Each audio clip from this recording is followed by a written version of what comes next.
Many would say Donald Trump ran a very strong and bold campaign which gave him the look of being anti-establishment, and he will come in and change the way the politics is played. However, is that really true? Will he actually try to do the strong actions that he promised to do on the campaign trail? Well, let's look at all the policy positions he has either softened his stance or decided not to pursue. First of all, Donald Trump had seemingly shown his strong disdain for Obamacare and his desire for a repeal when he stated, quote, "As it appears, Obamacare is certain to collapse of its own weight.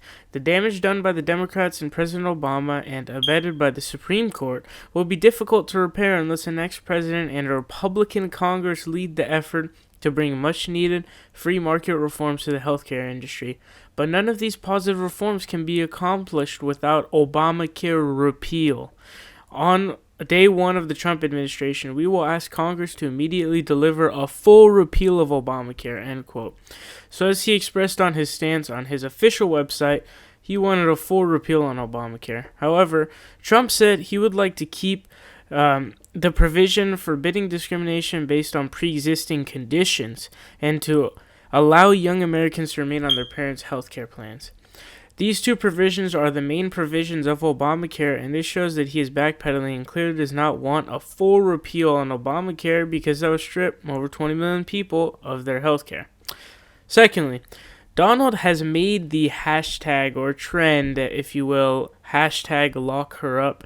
That was often chanted at Trump rallies, and he said that if he were president, she would be in jail. Also, he stated that if he was president, he would get his special prosecutor to go after her to attempt to jail her.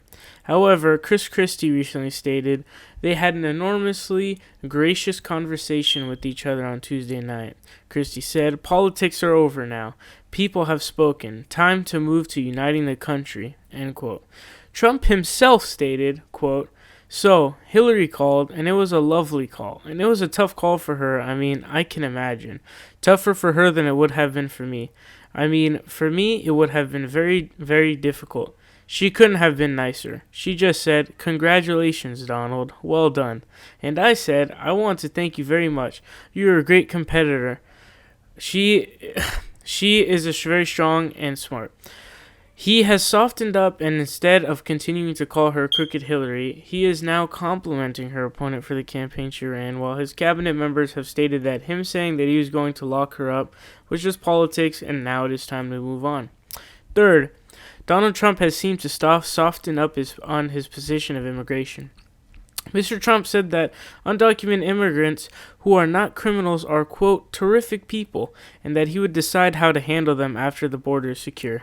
The House Speaker, Paul Ryan, echoed the president-elect, saying on Sunday that there would be no deportation force, something Mr. Trump had promised to create early in his campaign.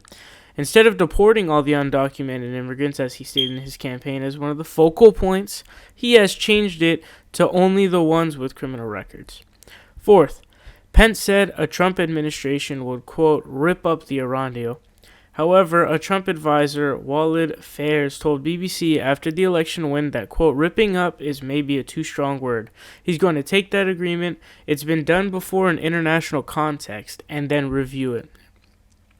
Fifth, Trump said during his campaign that he would reinstate the terrible torture act of waterboarding that was used during the Bush administration, but CNN reported that former Republican House Intelligence Committee Chair Mike Rogers said this week that Trump's remarks were actually just campaign talk.